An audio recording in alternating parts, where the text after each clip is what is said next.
Hello future nurses. तो कैसे हैं आप लोग। उम्मीद करती हूँ स्वस्थ होंगे, मस्त होंगे, ज़बरदस्त होंगे, पढ़ाई लिखाई कर रहे होंगे और इसी को कंटिन्यूअस बनाने के लिए मैं लेकर के आई हूँ एक नया टॉपिक जो कि है इनफर्टिलिटी। मैं ये नहीं कहती कि ये सिर्फ आपके एजुकेशन से या फिर नर्सिंग से रिलेटेड है, but now this is the social stigma, or you can say this is a social problem. Nowadays infertility is on their peak. Okay, so today we will discuss about infertility in male, female, causes, its management or requirement. So let's begin. सबसे पहले कि infertility होता क्या है, हम कैसे बोलेंगे कि ये चीज़ इनफर्टिलिटी है या फिर ये इनफर्टाइल होने के चांसेस हैं, या फिर आप बोल सकते हैं कि ये इनफर्टाइल फीमेल के या फिर इनफर्टाइल मेल के सिम्टम्स हैं। तो आज हम इन सभी चीज़ों के बारे में देखेंगे और जानेंगे। तो बेसिकली जो इनफर्टिलिटी होती है, तो इनफर्टिलिटी क्या है?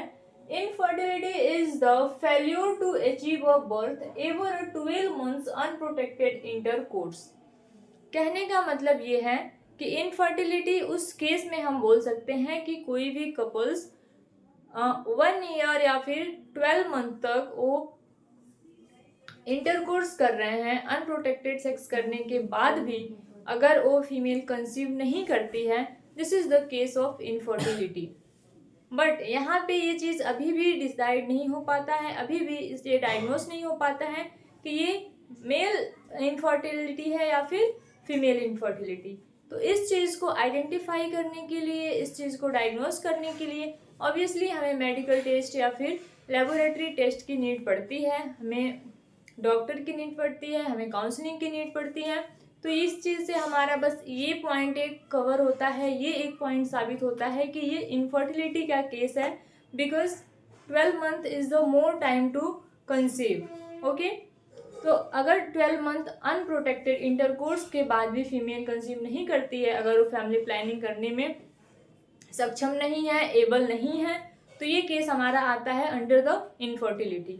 ओके, सो जो ये इनफर्टिलिटी है ये 2 टाइप्स के होते हैं, आप प्राइमरी और सेकेंडरी। ठीक है, तो इसमें हम ये देखेंगे कि ये प्राइमरी इनफर्टिलिटी क्या है और सेकेंडरी इनफर्टिलिटी क्या है। बेसिकली जो प्राइमरी इनफर्टिलिटी होता है, तो इसमें ये होता है कि फीमेल कंसीव ही नहीं कर पाती है। ठीक है, उसने अभी एक भी बार कंसीव नहीं किया है, मतलब कि उनका फर्स्ट ट्राई ही अनसक्सेसफुल रहा है। और जो सेकेंडरी इनफर्टिलिटी होती है, इसका मतलब ये है कि सेकेंड इनफर्टिलिटी यानी कि वो पहले कंसीव कर चुकी है, मे बी कि उसने एक लाइव बर्थ भी दिया है या फिर नहीं भी दिया है, but she got pregnant. Okay, अब क्या हो रहा है, second time she is trying to be conceive but there is no chances for conceiving. Okay, तो इसका मतलब ये है कि फर्स्ट टाइम फीमेल ने कंसीव कर लिया था, चाहे उसके लाइव बर्थ हो या फिर अबॉर्शन हो या फिर जो भी मैटर रहा हो, बट अभी सेकेंड टाइम फिर से वो ट्राई कर रही है कंसीव करने के लिए और अब वो कंसीव नहीं कर पा रही है। तो इस चीज़ को हम बोलते हैं सेकेंडरी इनफर्टिलिटी। और जो अगर ऐसा कुछ केस है या फिर ऐसे कोई कपल्स हैं जो अभी भी मतलब फर्स्ट टाइम ही वो कंसीव नहीं कर पाए हैं या फिर फर्स्ट टाइम ही वो एबल नहीं रहे हैं फैमिली प्लानिंग करने के लिए, तो वो आता है हमारा प्राइमरी केस में। ठीक है, उसको हम बोलते हैं प्राइमरी इनफर्टिलिटी। तो देखते हैं कि ऐसे क्या क्या कॉजेस हो सकते हैं, ऐसे क्या क्या रिस्क फैक्टर्स हो सकते हैं जो कि कॉज करते हैं इनफर्टिलिटी। तो सबसे पहले हम मेल का केसेस देखते हैं। इन मेल क्या क्या केसेस होते हैं। तो इन मेल क्या होता है, लो स्पर्म काउंट। ऑब्वियसली क्योंकि जो स्पर्म काउंट है, अगर स्पर्म काउंट लो होता है मेल का, जो कि एक बहुत मेजर चांसेस है इनफर्टिलिटी का, क्योंकि हमें पता है कि लाखों में स्पर्म्स बनते हैं, लाखों में स्पर्म्स होते हैं, बट उनमें से कोई एक या 2 स्पर्म ऐसा होता है जो कि जाकर के फर्टाइल होता है या फिर वो जाकर के फर्टिलाइजेशन में पार्टिसिपेट करता है। तो इसके लिए अगर स्पर्म काउंट लो होता है तो ये भी एक चांस बनता है इनफर्टिलिटी का। ठीक है, नेक्स्ट है नो स्पर्म। या तो स्पर्म काउंट लो है या फिर स्पर्म ही नहीं बन रहा है, स्पर्म का ही प्रोडक्शन नहीं हो रहा है, स्पर्म का फॉर्मेशन नहीं हो रहा है। नेक्स्ट है low sperm mortality. Low sperm mortality का मतलब यह है कि जो स्पर्म की मूवमेंट है वो मूवमेंट बहुत कम है, और बहुत कम मूवमेंट होने के वजह से क्या होता है, ड्यूरिंग इंटरकोर्स जब इजैकुलेशन होता है और जो स्पर्म है उसको इस्थिमस एम्पुलरी डक्ट तक पहुंचना होता है, क्योंकि जो आपका फर्टिलाइजेशन होता है वो फीमेल के एम्पुला में होता है, यानी कि वो एम्पुला का पार्ट है, तो वो जाके एम्पुलरी इस्थिमस जंक्शन में होगा और वहां तक पहुंचने के लिए जो स्पर्म है उसकी जो एक्टिवनेस है वो बहुत ज़्यादा होनी चाहिए, और अगर उसकी मूवमेंट उतनी अच्छी नहीं है, वो उतना अच्छा से मूवमेंट नहीं कर पा रहा है, इस वजह से भी क्या होता है, इनफर्टाइल होने के चांसेस होते हैं। ठीक है, नेक्स्ट है एबनॉर्मल स्पर्म। एबनॉर्मल स्पर्म हम उसको बोलते हैं, हो सकता है कि स्पर्म की साइज ठीक नहीं है, स्पर्म का मूवमेंट ठीक नहीं है, स्पर्म की क्वांटिटी ठीक नहीं है, या फिर उसकी क्वालिटी ठीक नहीं है। Any deviation in the sperm size, shape, quality, quantity, this come under the abnormal sperm. Next है overheating testicles. Overheating testicles का मतलब ये होता है, ऑब्वियसली जो टेस्टिकल्स है वहीं से जो भी हार्मोन्स वगैरह सीक्रेट होते हैं, फिर जो भी प्रोडक्शन होता है उसको इनिशिएट करता है, और अगर वहाँ पे ओवर हीट हो रहा है, अब ये कैसे होगा, तो ये मैक्सिमम जो मेल्स हैं उनमें इसी वजह से होता है, क्योंकि जनरली आजकल ये हो गया है कि बहुत सारा ऑनलाइन काम हो रहा है, ऑनलाइन वर्कशॉप्स हो रहे हैं, ऑनलाइन आपका जॉब है, वर्क फ्रॉम होम चल रहा है, तो इसमें क्या हो रहा है कि अपने पैरों पे, अपने थाइस पे लैपटॉप रख के काम करना, या फिर ऐसे किसी हीट एरिया में काम करना, जैसे वेल्डर्स वगैरह होते हैं ये लोग। इसके साथ क्या है कि नीचे वाले पॉकेट में, जो भी आपके पैंट के पॉकेट है, उसमें ज़्यादा टाइम तक फ़ोन रखना, तो ये सारी चीज़ें क्या होती हैं कि ये टेस्टिकल्स ओवर हीटिंग के कारण बनता है, और ये ओवर हीटिंग ऑफ टेस्टिकल्स क्या कॉज करता है, इनफर्टिलिटी। नेक्स्ट है इजैकुलेशन डिसऑर्डर। इजैकुलेशन डिसऑर्डर का मतलब ये है कि इजैकुलेशन बहुत जल्दी हो जाता है, ठीक है, बहुत जल्दी, या फिर प्री मैच्योर इजैकुलेशन जो कि कॉज करता है इनफर्टिलिटी। यानी कि प्री मैच्योर इजैकुलेशन का मतलब ये है कि अगर प्री मैच्योर इजैकुलेशन होगा, प्री मैच्योर इजैकुलेशन अगर हुआ तो जो स्पर्म है ना तो उसकी मूवमेंट सही से हो पाएगी, और ना ही वो एबल रहेगा एम्पुलरी इस्थिमस जंक्शन तक पहुंचने में। ठीक है, नेक्स्ट आपका है हाइपोगोनैडिज्म। हाइपोगोनैडिज्म का मतलब यह है कि जो भी गोनैड्स हैं वो क्या कर रहे हैं, कम हार्मोन सीक्रेट कर रहे हैं, और हाइपोगोनैडिज्म में हमारा आता है डिक्रीज या फिर डेफिशिएंसी ऑफ टेस्टोस्टेरोन, जो कि एक मेल हार्मोन होता है। तो अगर टेस्टोस्टेरोन की कमी हो रही है या फिर वो कम सीक्रेट हो रहा है, ये भी इनफर्टिलिटी का एक मेन कॉज हो सकता है।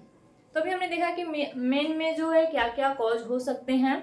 तो मेल्स का जो कॉज है वो मेनली स्पर्म काउंट से रिलेटेड है, स्पर्म क्वालिटी से रिलेटेड है, इसके साथ से ओवर हीटिंग ऑफ टेस्टिकल्स हो सकते हैं, हार्मोन्स की कमी हो सकती है, नेक्स्ट है कि जो स्पर्म है उसकी एबनॉर्मलिटीज हो सकती हैं।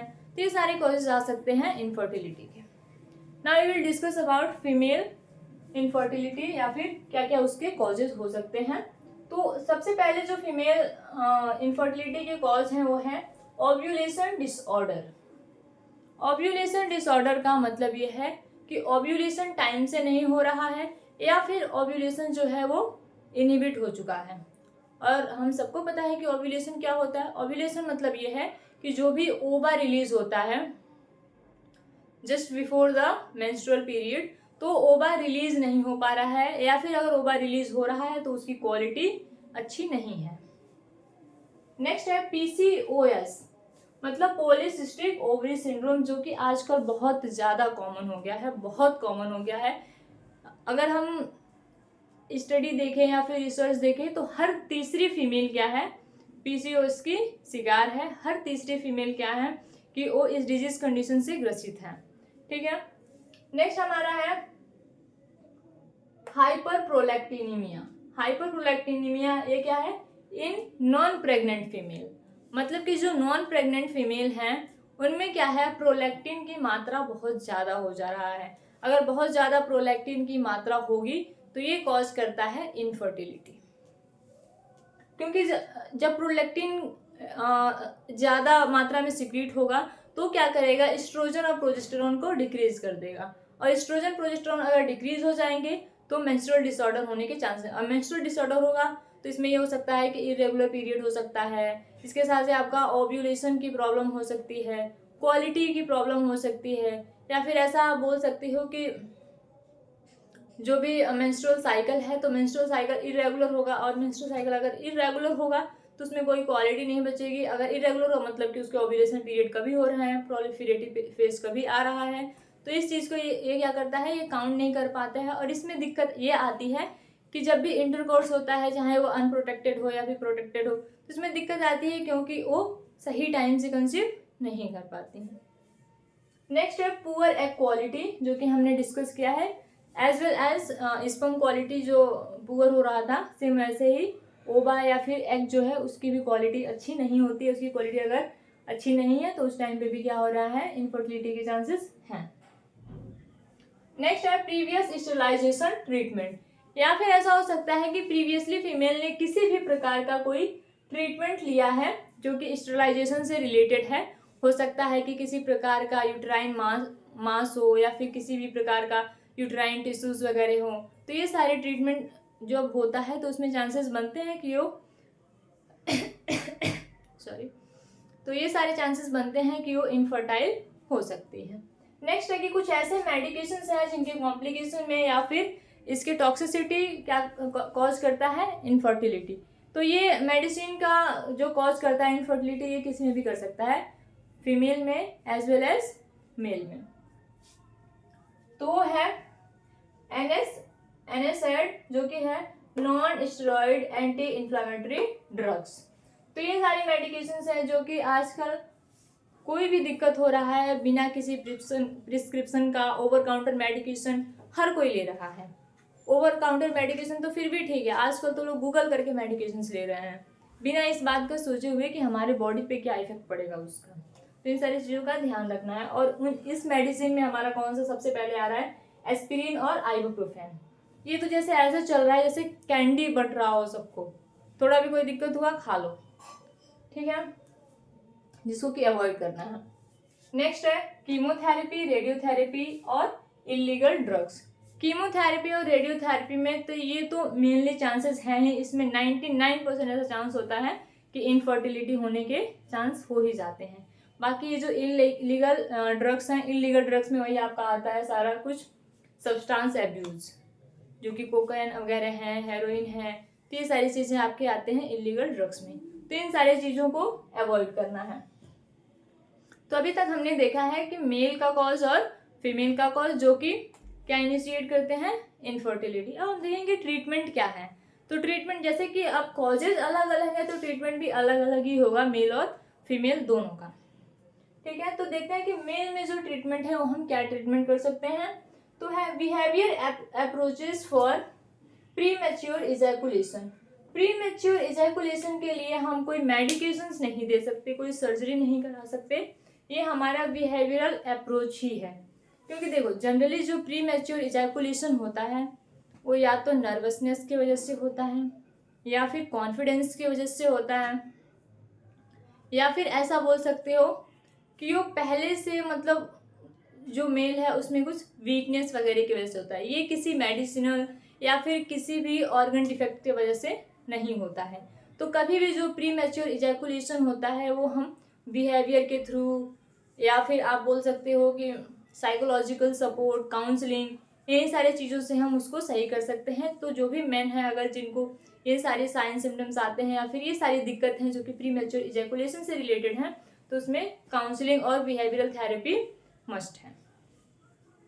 नेक्स्ट है sperm directly can be injected into egg in laboratory in case of ejaculatory duct blockage. दूसरा ये चीज़ है कि अगर इजैकुलेटरी डक्ट ब्लॉक है, मतलब कि जहाँ से इजैकुलेशन हो रहा है वो डक्ट अगर ब्लॉक हो गया है, ठीक है, तो अगर डक्ट ब्लॉक हो गया है ऑब्वियसली इजैकुलेशन होगा नहीं, और अगर इजैकुलेशन नहीं होगा, स्पर्म बाहर नहीं आएंगे, तो एम्पुलरी इस्थिमस जंक्शन तक कैसे पहुँचेंगे और फर्टिलाइजेशन नहीं हो सकता। तो इसमें इस केस में क्या किया जाता है कि डायरेक्ट स्पर्म को लेकर के और क्या करते हैं, इंसेमिनेट करते हैं, इंजेक्ट कर देते हैं एग में, ठीक है। नेक्स्ट है bypass can be performed in epididymal blockage. और अगर एपिडिडाइमस में कोई ब्लॉकेज है तो उस टाइम पे क्या करते हैं, हम बाईपास कर देते हैं। बाईपास एक सर्जरी होता है जिसको कि अगर कोई भी ब्लॉकेज है तो उस ब्लॉकेज को निकाल करके और उसमें एक रास्ता बनाते हैं, उसमें उसी को हम बोलते हैं बाईपास। ठीक है, ये तो हमारा था मेल का, जो मेल की कॉजेज, मेनली जो कॉजेज हो रहे थे मेन में, जो कि कॉज कर रहा था इनफर्टिलिटी।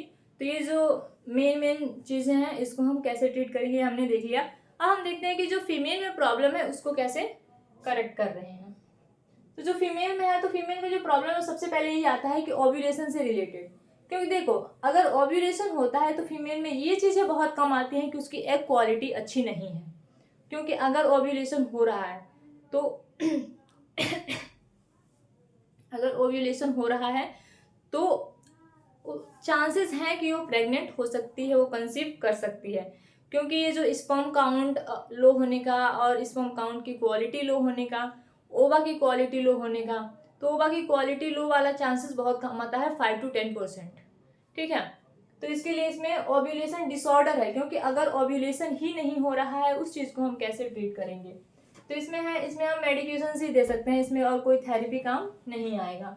तो सबसे पहले हम देते हैं क्लोमिफाइन टू इंक्रीज ओव्यूलेशन, और ये खास करके काम करता है पीसीओएस वाले फीमेल में जिनको पीसीओडी वगैरह है। तो जिनको पीसीओडी वगैरह होता है उनमें क्या होता है कि पीरियड इरेगुलर हो जाता है, 3 मंथ गैप होता है, 4 मंथ गैप होता है, कई बार ऐसा होता है कि 6 मंथ 1 ईयर गैप हो जाता है। तो इस चीज़ में अगर उनका पीरियड इरेगुलर है, ऑब्वियसली ओव्यूलेशन का कोई चांस नहीं है, तो इसलिए उनको हम देते हैं क्लोमिफाइन, जो कि ओव्यूलेशन को इंक्रीज करता है। नेक्स्ट आपका है मेटफॉर्मिन। मेटफॉर्मिन हम उन पेशेंट्स को देते हैं जिसमें इंसुलिन रेजिस्टेंट है। तो इंसुलिन रेजिस्टेंट है और वो फीमेल पहले से किससे ग्रसित है, तो जो डिजीज कंडीशन है वो सफर कर रही है पीसीओएस से। ठीक है, नेक्स्ट है एफएसएच। एफएसएच का फुल फॉर्म होता है follicular stimulating hormone. Follicular stimulating hormone क्या करता है, ये पिट्यूटरी ग्लैंड से प्रोड्यूस होता है, जो कि एस्ट्रोजन के प्रोडक्शन को कंट्रोल करता है फ्रॉम ओवरीज। ओके, ये क्या करता है, it stimulate ovaries to mature egg follicle. तो जो एफएसएच है वो एस्ट्रोजन के प्रोडक्शन को कंट्रोल कर लेता है। जो एफएसएच है वो खुद पिट्यूटरी ग्लैंड से प्रोड्यूस होता है और एस्ट्रोजन के प्रोडक्शन को कंट्रोल कर लेगा, और जो एग है, जो फॉलिकल है, उनको मैच्योर करेगा और उनको स्टिमुलेट करता है रिलीज होने के लिए। ठीक है, तो ये सारी चीज़ें जो हमने देखा है जनरली इनफर्टिलिटी के बारे में, जो कि हमने देखा है इनफर्टिलिटी क्या होता है, इनफर्टिलिटी के क्या क्या चांसेस हो सकते हैं, इनफर्टिलिटी कितने प्रकार के होते हैं, मेन में ऐसे कौन कौन से कॉजेज हैं जो कि फर्टिलिटी की तरफ लेके जाते हैं, फीमेल में कौन से कॉजेज हैं, ट्रीटमेंट हमने देखा फीमेल का और मेल का। यहाँ पे हमारा टॉपिक खत्म होता है। इसमें थोड़ी सी इनफर्टिलिटी काउंसलिंग होती है, जो कि अगर ये सारे ट्रीटमेंट अगर फेल हो जाते हैं तो उसके बाद से हमें ऐसे कौन से अप्रोचेस हैं जिनको अपनाना चाहिए, जिनको मानना चाहिए, और उसके लिए जो हमारी सोसाइटी है, जो हमारा समाज है, वो इतना जल्दी एक्सेप्ट नहीं कर पाता है, तो उसके लिए काउंसलिंग जरूरी है। और इस बात का हमेशा हमें ध्यान रखना है regarding family planning, regarding STI, sexual transmitted infections और डिजीज, इन सारी चीज़ों के बारे में अगर हम कोई काउंसलिंग दे रहे हैं, कोई थेरेपी दे रहे हैं, तो इस बात का हमेशा ध्यान रखना है कि हमें सिंगल इंडिविजुअल को कभी भी काउंसलिंग नहीं देना है, कपल्स को काउंसलिंग देना है, मतलब कि दोनों लोगों को समझाना है। ये चीज़ें कभी भी हम एक को समझा करके सक्सेसफुली हम जो भी हमारे पास चीज़ें हैं या फिर जो भी थेरेपी और डिलीवर नहीं कर सकते। जब तक एक चीज़ दोनों लोगों को हम नहीं समझाएंगे, हमारी थेरेपी, हमारा ट्रीटमेंट, हमारा काउंसलिंग सक्सेसफुल नहीं होगा।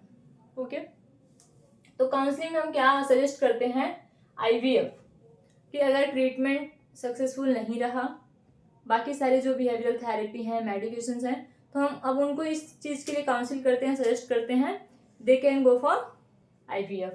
IVF इन विट्रो फर्टिलाइजेशन है, जो कि मेल और फीमेल के एग और स्पर्म को ले जा करके और लैब में उसको फर्टिलाइज करते हैं under the in vitro fertilisation. Okay, next है IUI, इंट्रायूटेराइन इंसेमिनेशन। इसमें हम क्या करते हैं कि जो स्पर्म है उसको लेकर के जो सीमेन है, सीमेन से स्पर्म को निकालते हैं, या फिर जो सीमेन होता है उसको इंजेक्ट करते हैं डायरेक्ट इंट्रायूटेराइन में, मतलब कि एग में, एग फॉलिकल में हम उसको इंजेक्ट कर देते हैं। नेक्स्ट है ICSI, इंट्रासाइटोप्लाज्मिक स्पर्म इंजेक्शन। इसमें हम क्या करते हैं, जो स्पर्म होता है उसको इंजेक्ट कर देते हैं डायरेक्ट साइटोप्लाज्मिक में। तो ये 3 केसेस ऐसे हैं, या फिर आप बोल सकते हैं ये 3 सॉल्यूशन है एक तरह से इनफर्टाइल लोगों के लिए या फिर इनफर्टाइल कपल्स के लिए, जो कि आज के टाइम पे बहुत ज़्यादा हेल्पफुल हो रहा है और बहुत ज़्यादा ही इसकी मांग है। ठीक है, तो ये सारी चीज़ें हम अवॉइड कर सकते हैं। क्या क्या ऐसी चीज़ें जो अवॉइड कर सकते हैं, जो कि हमारा जो भी एक काम वगैरह हम कर रहे हैं, तो इस चीज़ को अपने बाकी सारी चीज़ें उनका ध्यान में रख के, जैसे कि हम अवॉइड कर सकते हैं कि अगर हम ज़्यादा हीट प्लेस पे जा रहे हैं या फिर हम अगर लैपटॉप पे काम कर रहे हैं, थोड़ा सा अपने आप को रेस्ट दें। फ़ोन वगैरह है जो उसको पॉकेट में रख रहे हैं, उसको हम बैग में कैरी कर सकते हैं। बाकी जो सब्सटेंस एब्यूज़ है उसको हम अवॉइड कर सकते हैं। नेक्स्ट जो सबसे ज़्यादा इम्पोर्टेंट है वो यह है कि विदाउट प्रिस्क्रिप्शन कोई भी मेडिकेशंस हमें नहीं लेना है, नहीं ले सकते। अपने डाइट का अच्छे से फॉलो करना है। तो ये सारी चीज़ें हैं जो कि थोड़ा सा रिस्क कम कर सकती हैं। बाकी जो सबसे मेन चीज़ वो ये है कि आजकल जो ओल्ड एज बोल सकते हैं या फिर जो एल्डरली प्रेगनेंसी है, ये बहुत ज़्यादा कॉम्प्लिकेटेड होती जा रही है। एल्डरली प्रेगनेंसी यानी कि 30 ईयर्स में जो 30+ जो प्रेगनेंसी होता है, चाहे वो मेल की चाहे फीमेल की, क्योंकि देखो भले कंसीव फीमेल करती हैं, बट जो स्पर्म काउंट है या फिर जो स्पर्म की क्वालिटी है वो मैटर करता है। तो ये दोनों के लिए, चाहे मेल हो चाहे फीमेल हो, अगर किसी को ये अब अच्छी क्वालिटी चाहिए या फिर ऐसा बोल सकते हो कि फैमिली प्लानिंग टाइम चाहिए, तो वो अपने 20s में यानी कि 24 to 30 के बीच में अपनी जो भी फैमिली प्लानिंग है वो कर लेते हैं। इस टाइम पे जो फर्टिलिटी एज होती है या फिर जो फर्टिलिटी होती है वो पीक पे होती है, तो इस टाइम पे कोई भी प्रॉब्लम नहीं होता है। बाकी आज के लिए इतना ही। उम्मीद करती हूँ जो आज का टॉपिक है वो आप लोगों को समझ में आया होगा। ये टॉपिक आपके सिलेबस के हिसाब से, आपकी सोसाइटी के हिसाब से और आपके नॉलेज के हिसाब से बहुत ज़्यादा इंपॉर्टेंट है। चाहे ये आपको कम्युनिटी में पढ़ने को मिलेगा या आपको सोशियोलॉजी में भी पढ़ने को मिलेगा और ओबीसी में तो मिलेगा ही मिलेगा। ठीक है, तो आज के लिए बस इतना ही। उम्मीद करती हूँ आप सभी अच्छे होंगे, पढ़ाई लिखाई कर रहे होंगे, और इसी के साथ मैं आज की क्लासेस बंद करती हूँ।